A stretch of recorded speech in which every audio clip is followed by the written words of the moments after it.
அது என்னமோ தெரியலங்க. நம்ம டெய்லி சமையல் பண்ணாலும், இன்னைக்கு என்ன சமையல் பண்ணலாம் அப்படிங்கிறத நம்ம வந்து டெய்லி யோசிச்சுட்ருப்போம். அந்த குழப்பம் நமக்குள்ள எப்பயுமே இருந்துட்டே தான் இருக்கும். எனக்கு மேக்ஸிமம் இந்த மாரியான ஒரு குழப்பம்லாம் வர டைம்ல நான் மேக்ஸிமம் ரசம் வச்சு முடிச்சுடுவேன்.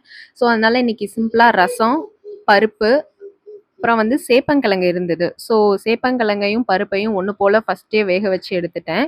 அதுக்கப்புறம் ரசம் பண்ணிட்டு அதுக்கப்புறம் முட்டைக்கோஸ் பொரியல் வந்து கோஸ், கேரட், பட்டாணி 3யும் வந்து ஒரு பொரியல் மாரி பண்ணிட்டு, தேங்காய் லைட்டா துருவி போட்டு எடுத்து இது பண்ணி முடிச்சாச்சு.